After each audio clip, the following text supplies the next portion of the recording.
Boa tarde, boa noite, bom dia. Meu nome é Thiago Moreira. Hoje a gente está aqui com a equipe do projeto da obra literária Cultivo ao Jardim dos Sonhos. É uma obra literária do autor Guilherme Rueda. Ele vai falar um pouquinho do processo de feitura, do processo de composição dessas obras, desses textos, e como que foi para ele começar a trabalhar com a literatura, com a poesia. Falando do projeto, eu preciso voltar lá em 2016, há bastante tempo atrás, onde uma grande amiga minha, que na época fazia curso de teatro, o nome dela é Sandra Modesto, aqui de Jundiaí. Hoje ela é integrante da companhia Mungunzá de Teatro. E ela me colocou em contato com algumas músicas populares brasileiras, citando Nando Reis, Vanessa da Mata e Marisa Monte. Até então, eu nunca tive tanto contato com esses artistas. E a partir da obra, dos álbuns desses cantores, que eu fui conhecendo a fundo, foi como se um brotinho de planta brotasse no meio do asfalto, sabe? A arte estava nascendo dentro de mim. E aquilo mexeu muito comigo, eu passei a conhecer, a partir desses cantores, conhecer outros. E comecei a sentir a necessidade de me expressar de uma forma que eu nunca havia feito, através da escrita. Por volta de 2010, 2011, eu criei um blog, onde o nome era Cultivo ao Jardim do Sonho. E nesse blog eu escrevia de uma forma bem despretensiosa e bem solta todos aqueles sentimentos, aquelas sensações que eu tinha e não sabia muito bem lidar com aquilo. E o ato de escrever fazia com que o meu cérebro fosse entendendo, racionalizando o sentimento. E até uma forma de eu externizar aquele sentimento que eu sentia, que eu vivia, através das palavras, né? Porque externizando o sentimento, eu colocava ele para fora, colocava ele no papel, e eu eternizo também esse sentimento, porque ele está de uma forma concreta, expressa no papel, através da palavra. Então foi muito despretensioso, né? Eu não sou dessa área, eu fiz a faculdade de Química Industrial, sou da área de exatas, então esse mundo de humanas sempre foi algo muito distante, eu nunca tive muito contato. E só uma curiosidade, da onde vem, né? Cultivo ao Jardim do Sonho. Foi uma metáfora que eu usei, que eu criei na época, onde cultivo é algo que a gente cuida, que a gente planta e espera, né? Para que alguma coisa aconteça. Tá ligado muito a desenvolver, a cuidar. E sonho é aquela coisa que a gente almeja, né? Muitas vezes uma realização de um desejo reprimido. E é daí que vem esse nome. Até então desse blog, era um blog secreto, as pessoas não tinham acesso a esse conteúdo, somente eu escrevia para ficar lá guardado em algum lugar.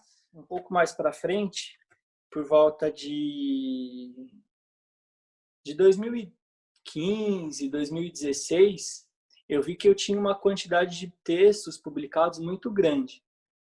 E daí eu falei, né, por que eu escrevi tudo isso? Eu quero que alguém leia, não quero, o que eu quero fazer com isso?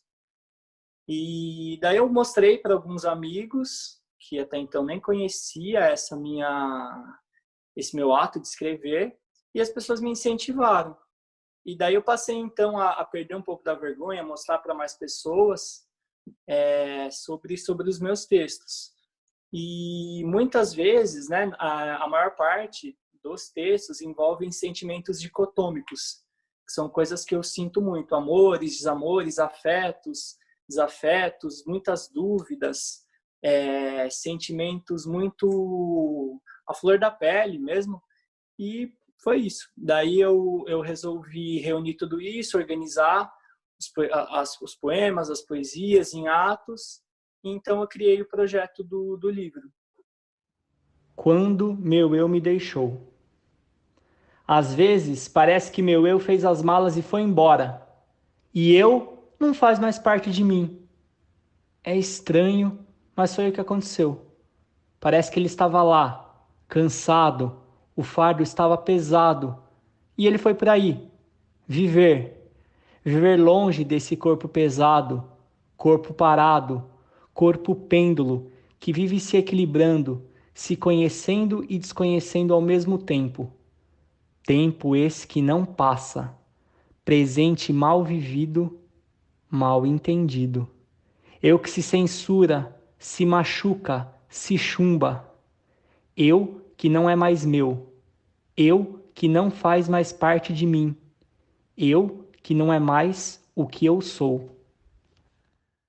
Eu queria saber um pouquinho desse processo,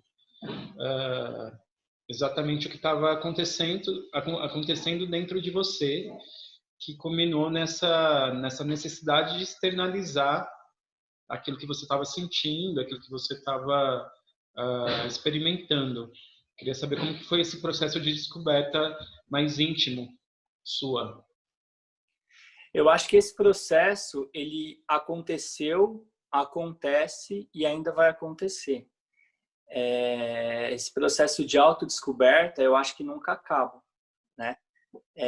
A gente está constantemente se conhecendo, se desconhecendo, entrando em conflito com as coisas que a gente sente, com as coisas que a gente é.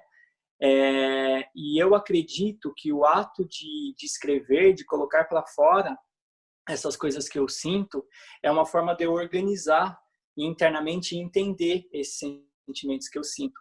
E até mesmo assumir esses sentimentos que eu tenho, que muitas vezes são sentimentos bons, mas sentimentos ruins, dúvidas. Eu acho que é uma forma de eu me organizar, até meio autoterapêutico escrever. E é uma coisa muito, muito natural. Eu sinto uma determinada coisa e eu sinto a necessidade de verbalizar, de expressar aquilo através de palavras.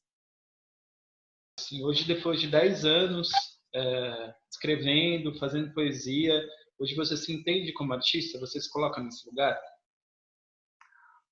Ainda eu acho que não, assim, é um pouco difícil para eu me assumir como um artista, como um autor, até mesmo como um escritor. É algo que eu venho trabalhando. Mas eu diria que eu estou no processo de me aceitar como artista, como escritor, como poeta. Muitas vezes eu acho até um pouco pretensioso demais, assim, sabe? Eu me defino como uma pessoa extremamente audaciosa.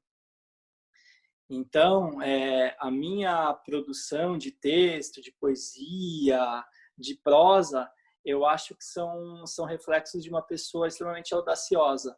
E eu não tenho vergonha de expor isso. Mas eu acho que eu estou no caminho ainda de me aceitar como um artista, sendo bem sincero. Queria que você se apresentasse, Gustavo, e falasse um pouquinho de como que foi acompanhar esse processo, esse nascimento dessa obra literária do Gui, quais foram as bases de pesquisa, o tempo e espaço. Queria que você contribuísse um pouquinho com a gente, por favor. Bom, primeiro agradecer o convite. Bom dia, boa tarde, boa noite para quem está assistindo ao vídeo. Minha formação é em letras, né? E um pouco na área de teoria e crítica da literatura. E desde algum tempo eu trabalho na área de produção cultural, faço também a curadoria literária de uma livraria aqui na cidade de Jundiaí. E isso também levou à aproximação do meu campo de atuação com outros projetos da região, né, outros pontos de contato. Então, eu acredito que esse encontro feliz com o Guilherme, com esse trabalho que vinha sendo desenvolvido, vem um pouco desse contexto de conhecidos próximos, né, que de alguma maneira conectou a nossa atividade.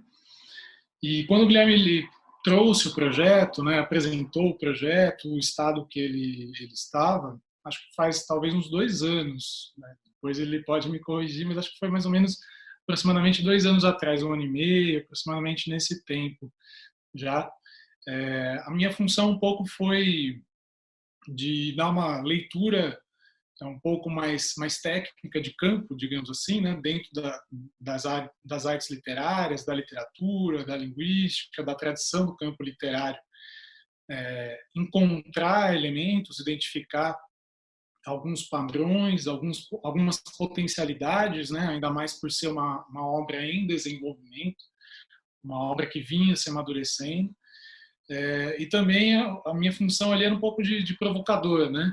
De encontrar esses potenciais, encontrar pontos em que eles se conectavam para que a obra tivesse cada vez mais um interesse e uma qualidade, e também expressasse aquilo que estava sendo pensado, né? Afinal de contas, dentro do seu traço autoral. Então, esse foi o primeiro contato.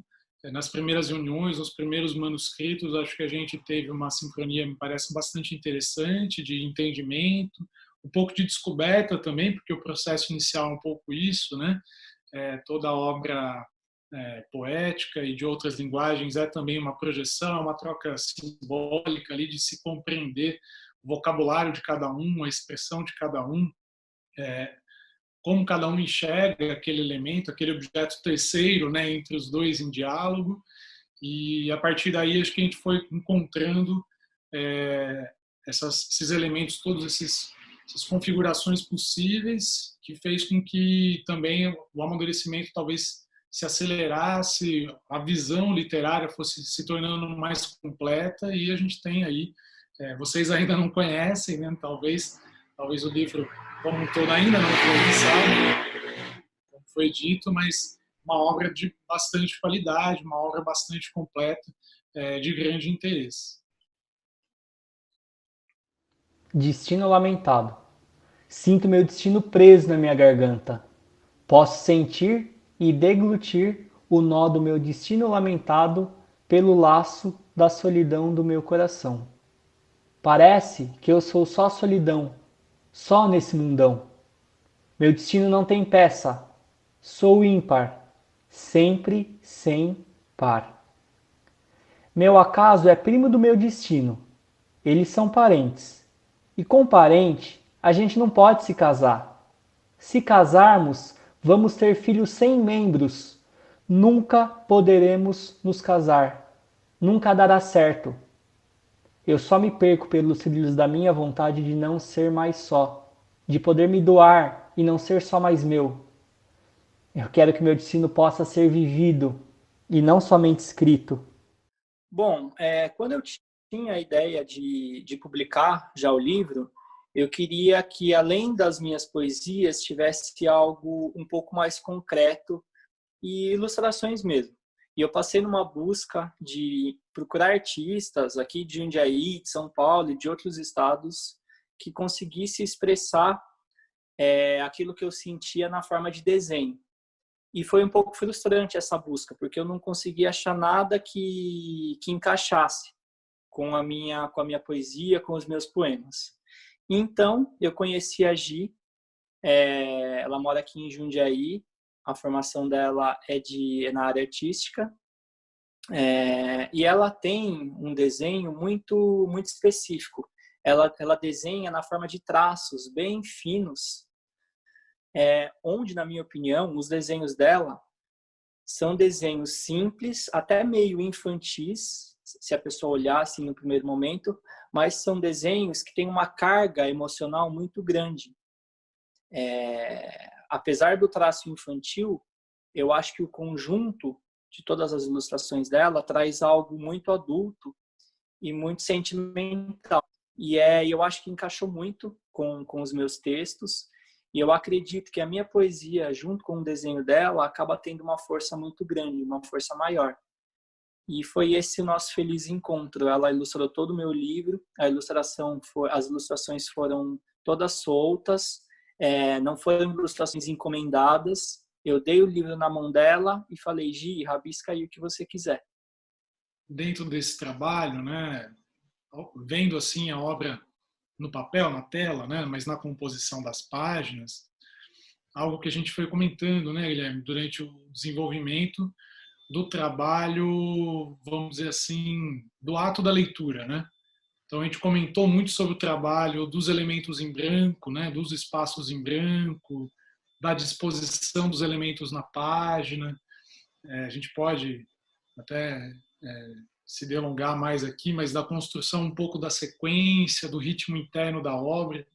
Então são alguns elementos que, às vezes, lendo um poema isoladamente, ou vendo uma das partes aqui isoladamente, não se tem a compreensão do todo, mas acredito que, passando, assim, mesmo que por cima, um pouco dessa obra, me parece bastante evidente que existe um trabalho levando em consideração esses elementos da composição do conteúdo, dos poemas, das ilustrações dentro das páginas, como que eles se sequenciam, como que eles se complementam, né? Então, não vou saber dizer a fundo, durante o diálogo, esse trabalho conjunto do Guilherme, como isso se deu com a Giovanna Poletto, mas sempre foi bastante interessante os encaixes que foram sendo encontrados, né? Entre aquela mensagem, aquele conteúdo colocado no poema e as ilustrações que, de uma maneira ou de outra, dialogavam com ela, né? Na mesma página, em composições de sequência, em trabalhos também do preto e do branco das páginas. É um trabalho interessante e que coloca também outros elementos de comunicação, de expressão, além daquele mais tradicional da poesia, dos versos, dos ritmos internos, da técnica verbal propriamente dita. Legal comentar também da diagramação do livro. A diagramação é do Podre Flores, também conhecido como Matheus Flores. Ele é artista visual, trabalha desde 2011 como diagramador e também faz uma série de publicações de história em quadrinhos independente. E aqui da cidade de Jundiaí também.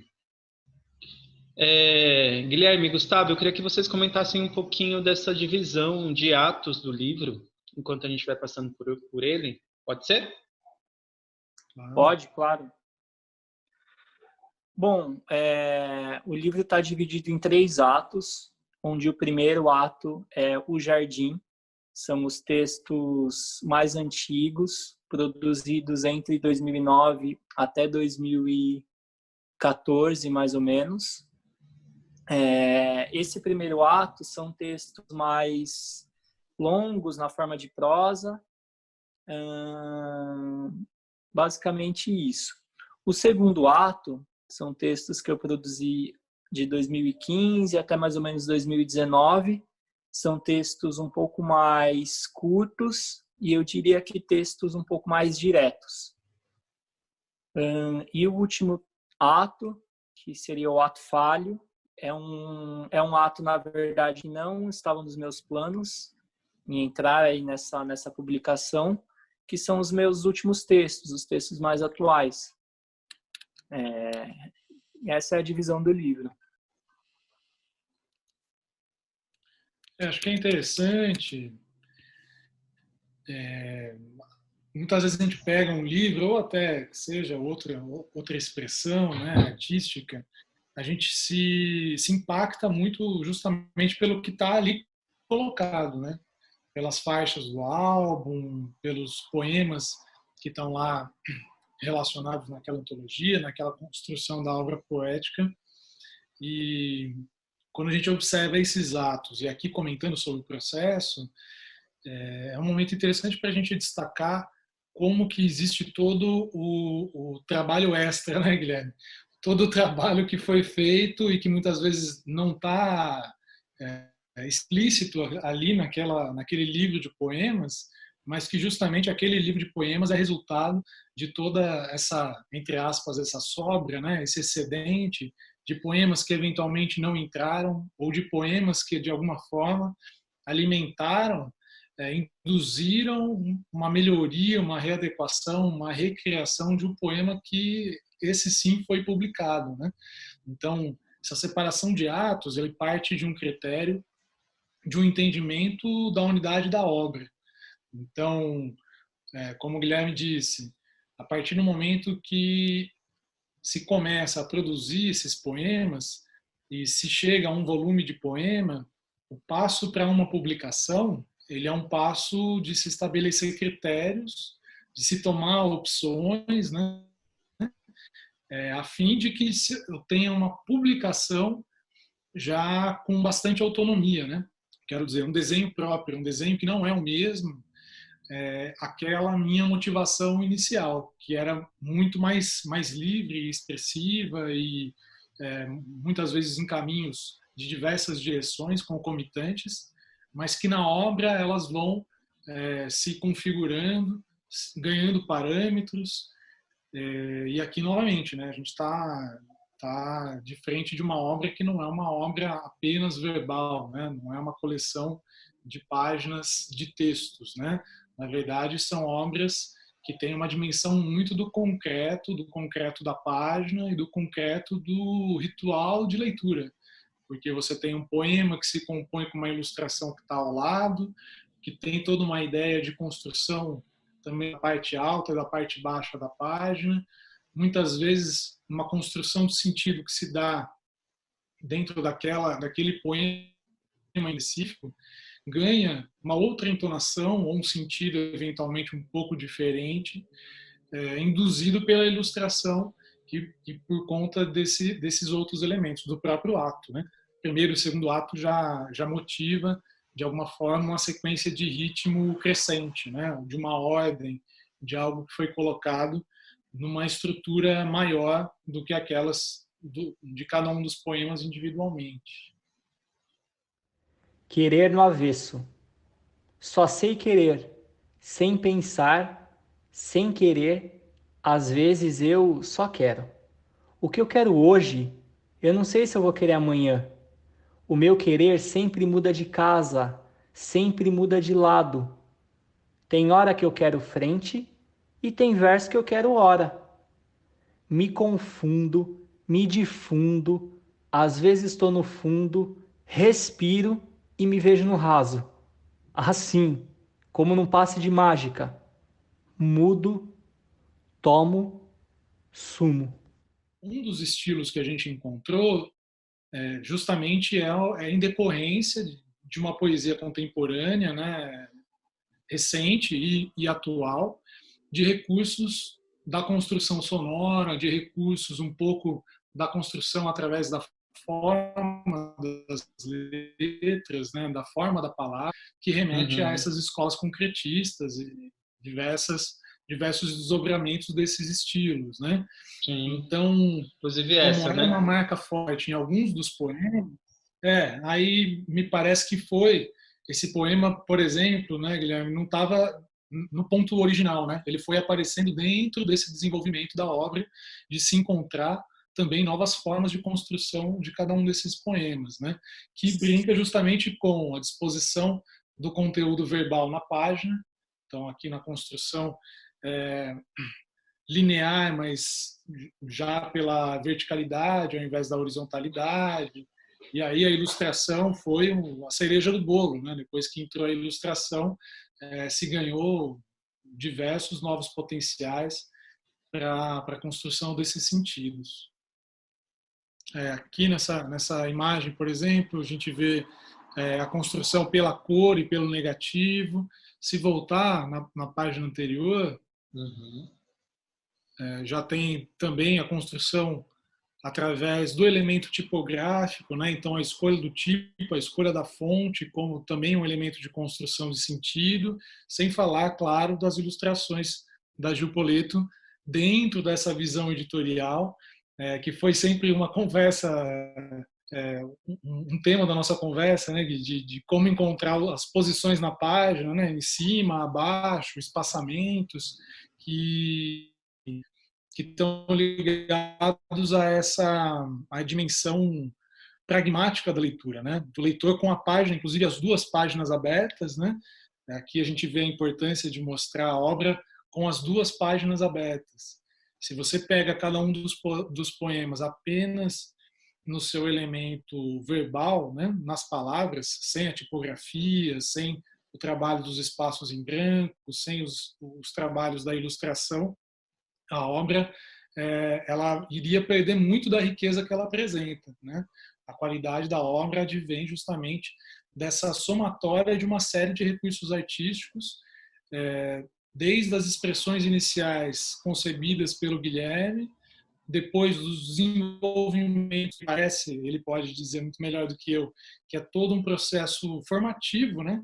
Que é o processo de criação artística, de trabalho criativo, né? É um processo de se autoconstruir, né? De se reler, de se reencontrar, e que vai dando maturidade, vai crescendo. Aí, claro, o objeto final ele é uma complexidade também muito produto, como dito aqui, da Gil Poleto e do Podre de Flores, que tem a visão das artes visuais para conseguir configurar essa qualidade final que a gente observa. E eu vou ler um texto que chama Querer no Avesso. Vamos lá. Só sei querer, sem pensar, sem querer, às vezes eu só quero. O que eu quero hoje, eu não sei se eu vou querer amanhã. Meu querer sempre muda de casa, sempre muda de lado. Tem hora que eu quero frente e tem verso que eu quero hora. Me confundo, me difundo, às vezes estou no fundo, respiro e me vejo no raso. Assim, como num passe de mágica. Mudo, tomo, sumo. Quando a gente observava, né, esses poemas ainda sem a construção do todo do livro, né, acho que ele materializa, ele exemplifica algumas das coisas que a gente comentou aqui, né. Acho que uma delas é a construção do sentido pela própria palavra, né. Então esse eco de sons, só sei, sem pensar, sem, né. Então tem um eco de sons que é o que multiplica, o que leva à frente o desenvolvimento do poema em específico, que é típico dessa poesia mais contemporânea, né? Que ecoa muito na produção poética de hoje, e uma construção das figuras de linguagem, né? Na verdade, talvez seja um dos grandes ícones da poesia moderna, não a contemporânea, mas a moderna, né? Já no início do século XX, da construção da figura de linguagem, e aqui, por exemplo, a gente vê as figuras da construção espacial, né? Dá para dizer, de alguma forma, que o livro ele tem um traço espacial muito forte, já que ele fala cultivo ao jardim, né? Então, já é um título que remete muito a uma prática que é uma prática espacial, né? De semânticas todas do espaço doméstico, jardim, um espaço voltado a essa vida ligada à natureza, ligado até ao cultivo de si mesmo, né, ao rito cotidiano. E esse poema ele tem diversos elementos assim, né? Então a mudança, frente, verso, fundo. Então ele também tem um traço, né, também tem uma construção muito alicerçada nas figuras de linguagem espaciais, né? Então foram basicamente esses os aspectos que nós fomos encontrando para que tivéssemos uma consciência da produção poética que nós tínhamos no início, e o que levou a essa visão de uma construção da obra numa linha bastante narrativa, primeiro e segundo ato, existe todo um eu lírico, né, uma relação de personagens que vivenciam um enredo, né, dentro da obra como um todo. E falando um pouco do aspecto mais formal, vale muito destacar esses dois traços, né? A construção sonora e, junto a isso, né, da página em branco, da construção editorial da obra final, e também dessas figuras de linguagem que são cotidianas, mas que são muito impactantes, né? São íntimas, elas são profundas e elas vão abrindo grandes espaços de sentido a partir desse elemento como esse, né? Como desse poema em específico de símbolos gerais de espaço, né? Então a mudança, né? Esse entendimento muito abrangente e muito forte que é a mudança, que é uma trajetória, que é todo um reposicionamento de alguma forma e que esse poema sintetiza através dessa construção.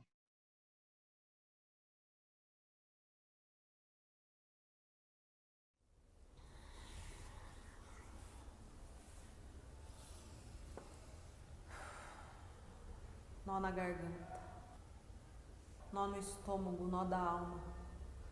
Alma emaranhada, cheia de machucadas, cheia de nós, de pontos em cruz, de falta de sol e luz. Laço é bonito, laço marca, registra, enfeita. Não é noite, é escuro, é frio, vazio, limitado, barrado. Eu acho que eu não sei fazer laços. Me apresso, me privo, me cobro, me coloco, me troco. Quando eu vejo, eu já fiz o nó e não sei consertar. Aí eu quero tentar fazer um novo laço. Eu nunca concluí um laço. E faço outro nó e outro, e outro, e outro, e outro. Eu me vejo preso nesses nós. Nesse inconsciente, consciente, inconsciente, ciente, permanente. Nós de mim. Nós em mim.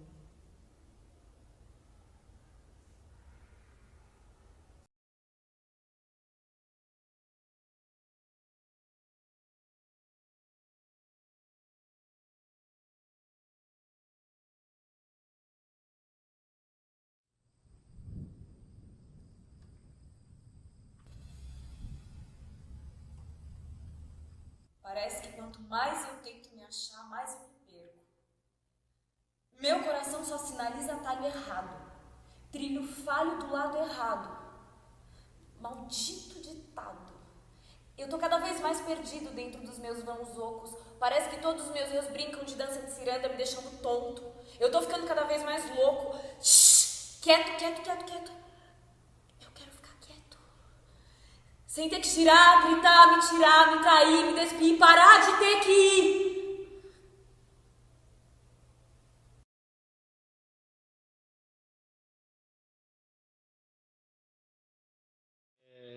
Queria que você falasse um pouquinho, Guilherme, sobre essas leituras, como que foi o convite, qual é a sua relação com a Companhia Monguzá de teatro?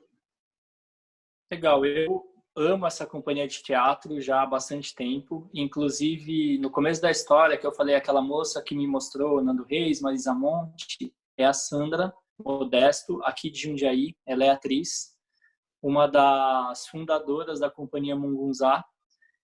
E esse projeto, né, que são essas leituras mais dramáticas, é mais uma audácia minha. Eu tenho um Instagram onde eu divulgo as minhas poesias, alguns vídeos meus de leitura, e eu achava que estava faltando alguma coisa mais dramática no Instagram, algo mais profissional. E eu convidei, então, a Sandra Modesto e a Verônica Gentilini, que elas são sócias da Companhia Mungunzá, elas atuam lá, tem inclusive peças maravilhosas, e elas toparam. Então, eu acabei fazendo a produção desses vídeos e tá aí o resultado que vocês viram. Que legal. E aproveitando, você falou do Instagram, né? Acho que mesmo antes de se pensar na publicação do seu primeiro livro, o canal do Instagram já existia, né? Ele tem sido uma plataforma há um tempinho já para você publicar essas poesias. Conta um pouquinho pra gente. Sim, sim. Na verdade, o Instagram já existe há algum tempo. O @ é Cultivo ao Jardim, onde lá as pessoas vão encontrar várias poesias que estarão no meu livro, mas poesias novas, textos, como o Gustavo falou, que ficaram de fora dessa publicação. O Instagram é uma parceria minha e da Giovana Poleto, a ilustradora do Cultivo ao Jardim do Sonho, onde a gente coloca frases mais diretas, frases mais curtas, e embaixo da postagem normalmente a gente coloca o texto inteiro. Então é uma comunicação mais direta, onde a gente tem um público já bem legal, que interage, que reposta aquelas ilustrações, aquelas frases, aqueles textos, e é uma forma da gente incentivar as pessoas a conhecerem um pouco mais poesia. O meu público é formado 80% por jovens de 15 a 18, 20 anos. Então, eu acho isso muito interessante, que essas pessoas estejam interessadas em arte, principalmente aqui no Brasil, onde a literatura de poesia é algo quase que em desuso. As pessoas não leem mais poesias, não leem poemas. Então, esse Instagram é uma forma que eu encontrei para, de repente, conseguir chegar nessas pessoas e tentar transformar alguma coisa na vida delas com as minhas poesias, com os meus poemas, com a arte em geral. Eu queria saber, principalmente do Gustavo, como está o mercado editorial aqui no nosso país. Obviamente, frente à pandemia, né, eu acho que existe uma dificuldade de todos os setores, mas a gente pode considerar que o mercado já não vinha caminhando muito bem.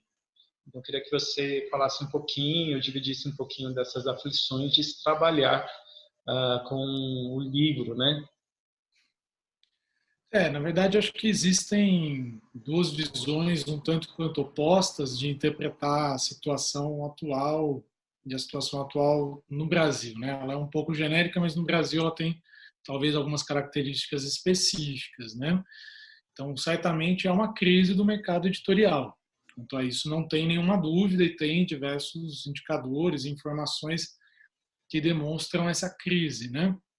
Agora, há quem interprete essa crise como um problema e há quem interprete essa crise como uma oportunidade, uma forma de uma mudança para algo melhor, né?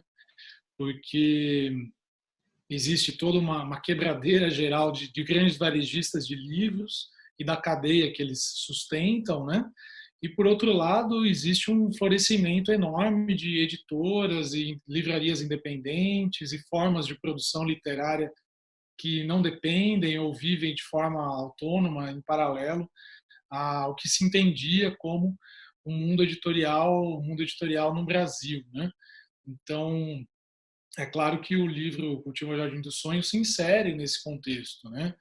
Se insere nesse contexto, acho que primeiro de você ter um autor que tem vamos dizer, um nascimento, um batismo, um nascimento poético com muita liberdade e independência. Isso é bastante novo, né? A gente tem a história da literatura brasileira, uma história de servidores públicos, bacharéis, em um campo mesmo mercadológico muito difícil, né?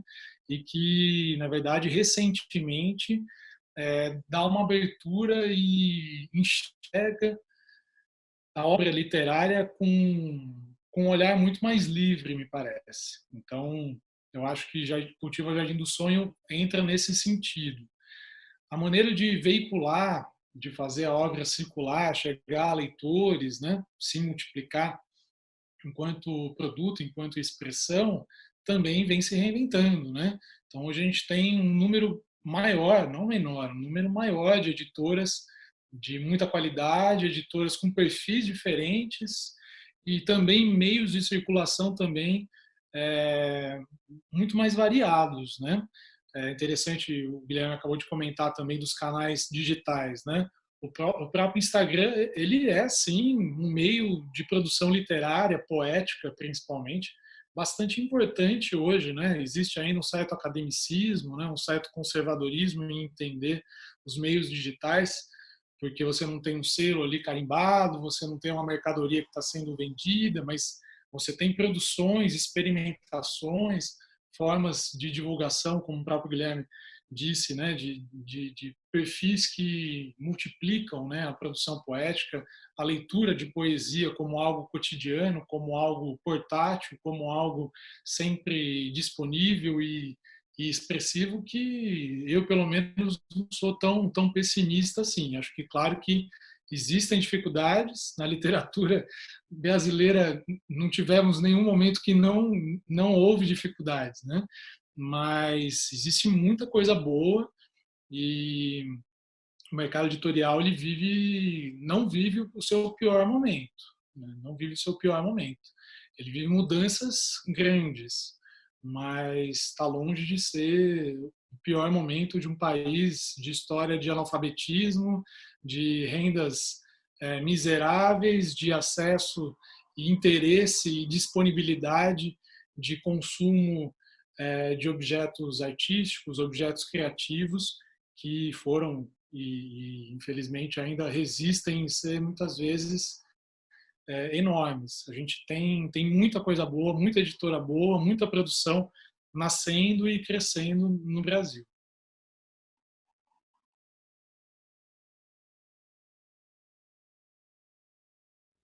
Eu não queria ter que te dar tchau. Eu não queria que você se fosse. Queria você aqui, dentro de casa, dentro de mim. Eu não queria que você voasse, nem que o avião saísse.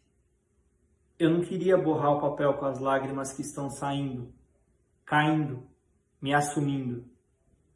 Eu não queria estar sozinho, nesse frio, nessa chuva, nessa tarde, essa tarde que poderia ser tão nossa. Eu não queria que já fosse noite. Eu não queria ter que guardar o prato do seu almoço. Eu não queria que fosse tão difícil. Eu não queria estar sorrindo sem estar mentindo. Eu não queria te deixar partir, sumir. Eu só te queria, eu só te queria, eu só te queria. Considerações finais, por favor. Queria agradecer esse bate-papo. Gostaria que as pessoas conhecessem um pouco do meu trabalho, um pouco do meu livro. O livro ainda não está disponível, mas no próximo semestre provavelmente vai estar. Esperar essa pandemia passar para a gente poder fazer um lançamento consistente, legal. Nesse meio tempo tem o Instagram, que eu já falei, @cultivojardim, onde vocês podem ver as ilustrações da Giovana, pode acompanhar minhas poesias através das postagens, através de vídeos no IGTV, sempre tem conteúdo. A partir da semana que vem eu vou começar a fazer algumas lives com leitura, onde eu vou convidar algumas pessoas para recitarem, e é isso. Eu agradeço aí a oportunidade e estou à disposição se vocês quiserem falar sobre, enfim, estamos aí. Bom, na verdade, só agradecer o convite feito, a oportunidade de colocar alguns comentários aqui do desenvolvimento da obra. Agradecer, claro, e parabenizar, né, o Guilherme pela produção. Não é fácil, existe toda uma perseverança, né, e um processo realmente pessoal, subjetivo, de conseguir ir compreendendo, se recolocando, se reinventando, né? E parabenizar também a Tomada Cultural pela produção desse projeto, do lançamento e dessa nossa conversa de hoje. Obrigado, Gustavo. Obrigado, Guilherme. A gente fica por aqui. Espero que tenham gostado tanto das poesias como também da prévia do livro, das falas, das reflexões, enfim, seguimos aí na luta.